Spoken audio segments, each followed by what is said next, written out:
What do you think is the most important thing about women awakening in this moment? I truly believe that our awakening is contracted. That your soul said, this is what I'm going to do. This is what I'm deciding to do for this human earth experience. Lean into it and trust your soul, trust your contract, and trust your human self too on this crazy, beautiful planet. Welcome to Women Awakening. I'm your host, Cynthia James, and honored is too small a word to tell you how I feel about being with you today, and that I get to introduce this community to extraordinary women. And by extraordinary, I mean these people have taken charge in their lives, but are also in high commitment and in service to others. You know, that's why we're here, and I'm excited for you to meet my guest today. We're going to be talking about leading with heart in a high-impact world. You know, please subscribe, review us, visit me at cynthiajames.net. And I want you to know that your commitment and your connection make a difference. I want to introduce you to my guest, Natalie Hunter. Let me read to you what it says about her. Natalie Hunter is a globally sought-after master transformation coach and the chief transformation officer at personalbrand.com. Dubbed by clients as the Tony Robbins of the spiritual world, Natalie has spent over 2 decades coaching leaders in real-time breakthroughs and embodied transformation. She supports 6- and 7-figure thought leaders in expanding their influence and impact, and is the creator of the ICF-accredited Capstone Coaching Institute, a 200-hour training program certifying master transformation coaches worldwide. I mean, she's been featured on so many media platforms that it's too many to name, but I am so excited that you are here, Natalie. Thank you for being here. Just an honor to be here with you. Well, I just want to know, I want to start with how you grow up. You know, a lot of times our audience looks at people who are successful and think they just dropped in with it or they came in with a golden spoon in their mouth. So how did you grow up? I grew up in a home in Texas. Beautiful family, very grateful for the upbringing that I had. And when I got to college, I had some experiences that really shook me up and woke me up and helped me realize, oh, this planet is a lot different than I thought it was. And I had some experiences in college. I was a victim of an assault, and it really catapulted me into a new way of thinking about life, motivation, and helping people become aware. Mm-hmm. So after I got into therapy, got a little bit more stable, I was offered an opportunity to start speaking about it.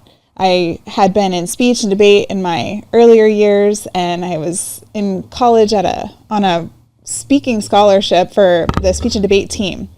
And then I was offered this opportunity to go into schools and start to help kids and motivate and work on the prevention side. And the next thing you know, I was traveling all over the state and eventually the country, speaking on stages, making beautiful souls aware of their presence, their impact as well at a very young age. So I started very young in front of audiences, big audiences. And that's really when I say I started studying energy and frequency, because when you're hired and you're brought in to motivate and create change for an audience, you learn really quick what works and what doesn't work.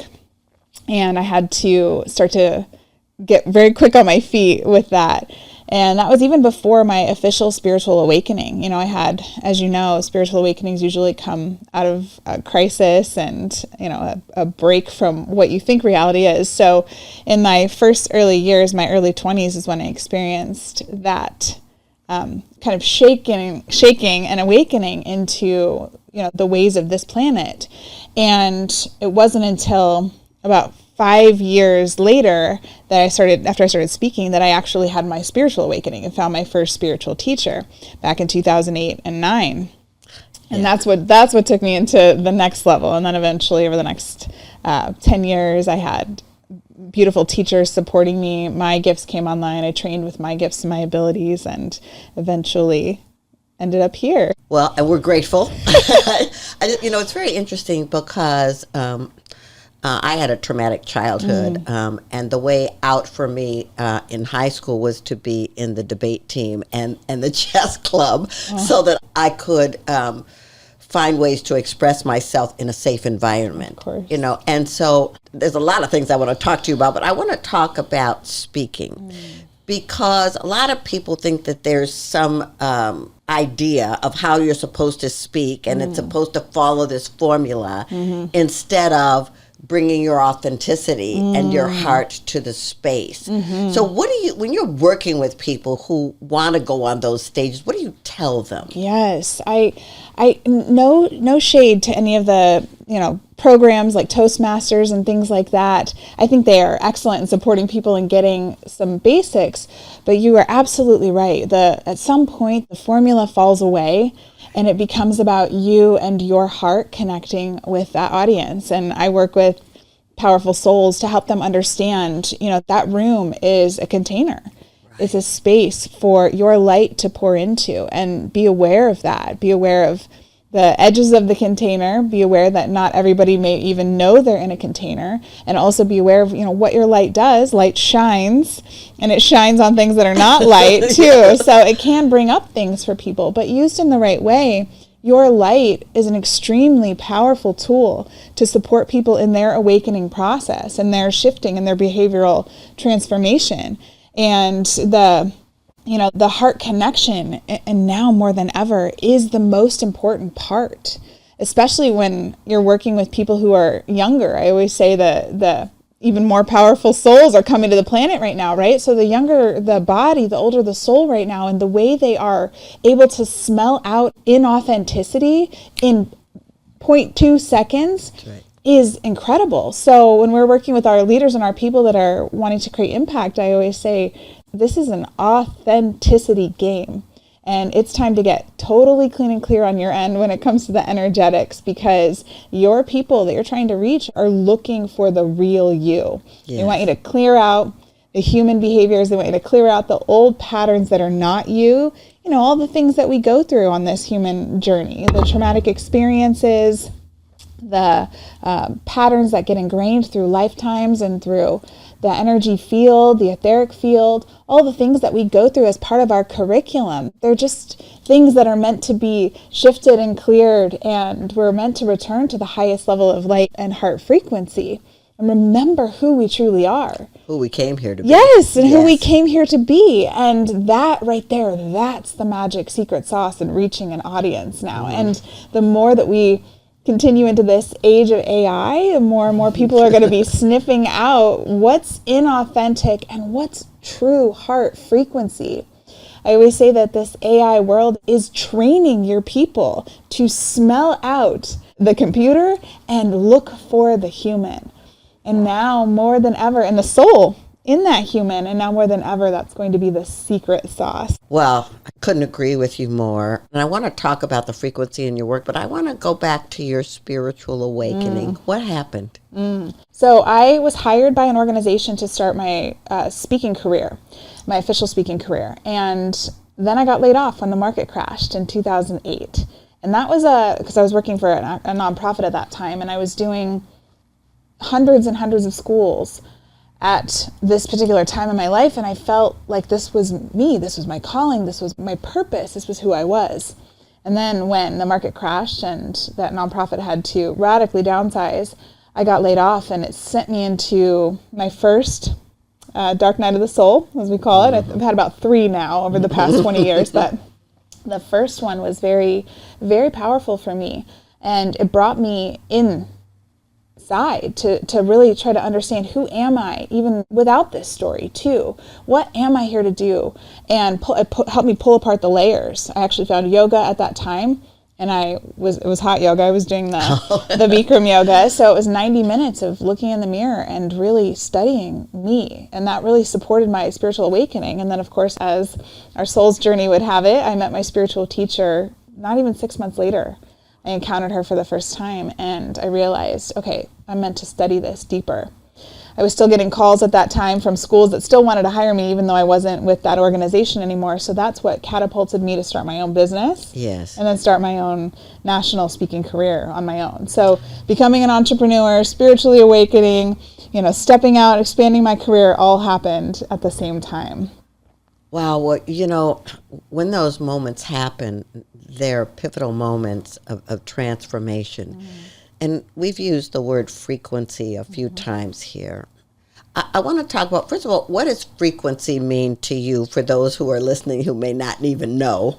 Yeah, so I love to point people to the Hawkins scale of consciousness.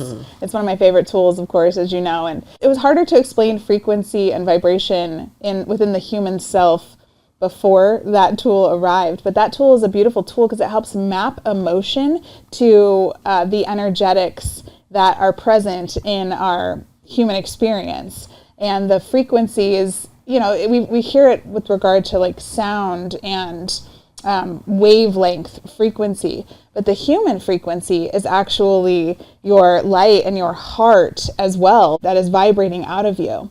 And when I train my coaches and I speak on our personal brand stages and work with our personal brand clients, I talk about your frequency as your light. Yes. And your light is your soul, your expression of yourself through your human experience. And it can be very high vibrational, meaning very expansive, very uplifting, joyful, heart-filled, or it can also be a little jangly at times, which is that lower frequency, the denser frequency in sound. It's a little bit slower and it's a little bit more heavy. And that is linked to human emotion in the Hawkins scale. Yes. So you can really sense it within yourself when it comes to emotion. But when we're working with impact and we're helping people understand your frequency as impact, we're helping people realize that you are either coming off very authentic, very smooth, very light and bright, or on a deeper level, this is an inner sensory experience that people are sensing this. You're coming off as maybe fearful or grabby or, in a frequency that's more manipulative. So what we're helping people do is attune to, again, your natural light, your natural expansive experience of who you are, and really be able to radiate that with ease. Yeah. What I That tell was a long answer. No, that was great. No, that was great. I got it. Because what I tell my clients is, the energy, the frequency that you carry can impact a room in seconds. Absolutely. And so how do you want to enter a room? Yes. How do you want to connect with people? What do you want to bring to any experience? Yeah. And not everybody's having a joy bubble day every time. Right. But if you can notice when your frequency is lower, what kind of tools do you have so that you can raise it to be a beneficial presence? Yes. So you run this company with your husband. How's that? It's really fun, actually. We have a long story, beautiful journey. We were actually together. We met in 2010. We were together about 5 years, and then we had a separation. For 6 years, we didn't talk, we didn't speak, we didn't see each other. He actually married someone else. I never thought I would see him again. And then we got serendipitously reconnected 5 years ago, and very, very clearly soul aligned. I even can feel the frequency of it when I even talk about it. It was very, very powerful what happened for both of us to bring us both back together. And we've just been letting God show us what is meant for our marriage and our union since then. So we feel like, we've been through the trenches. We can support those that are also, navigating, working with a spouse or working with your significant other. And we've been able to find the fun. It's challenging in that you have to figure out how to separate, your relationship from the work, but we're so very grateful to be in this unique position to be able to serve at this time. So, well, I love that. I do. My husband and I had a pause. We call it the pause for the cause. That's great. I'm going to tell him that one. I'm like, Cynthia called it this. We might need to call it this. Well, the thing about it is like in those spaces, you get to really identify who you are, what you want, what you deserve, and what kind of relationship is going to light you up and light the other person up. So you're running this business, and you've got this coaching program. And so tell me how you take care of yourself while you're so busy. It's an absolute non-negotiable at this point in my life. I used to be a little bit more ungrounded than I am right now, and everything, every single hour of every day was devoted to the work, to the mission. And I had a series of events in business, the lawsuit, things that really came out of nowhere that I truly believe were designed to help me ground even more and realize you aren't meant to be the sacrifice for your business. You are a channel, and that is very, very important. So now self-care is an extremely important part of how I operate day to day. Lots of beautiful biohacking tools these days, things like red light, vibration plates. We have a biocharger device in our home which supports our cells to charge up. So a lot of those body type supports are a big part of my self-care now, and it's built into the day.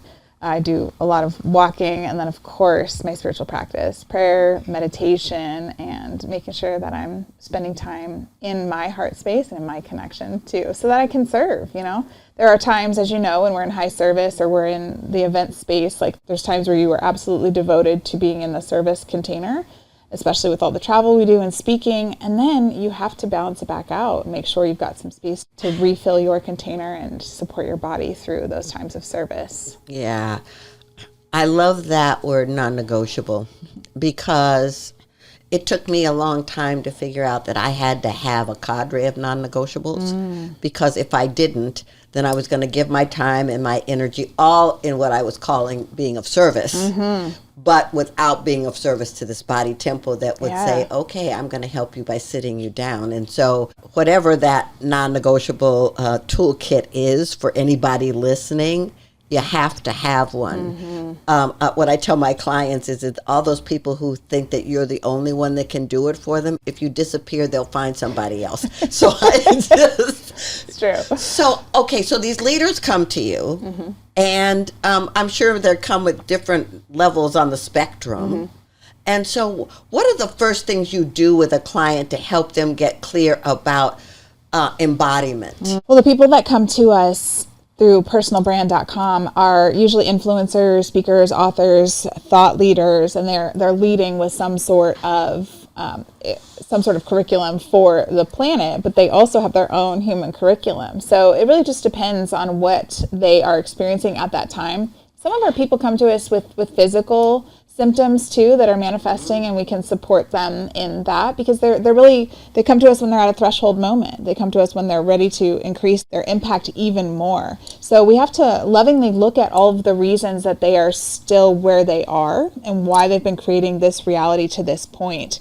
Because if they could do it on their own, they wouldn't necessarily need us to come in and support that expansion process. So we have to lovingly look at the structure that's holding their current reality in place energetically, on the business side of things, and on the brand side of things, and then support that expansion in those different ways. Yeah, well, I love that you are talking about this, but I want to talk, because I'm a part of some large transformational leadership organizations, and one of the things that we talk about a lot is how do you get out of the mode of performance and move into the soul level that wants to express in the world? The doorway that I love to invite our clients to go through, either my one-on-one clients or our personal brand clients, is compassion.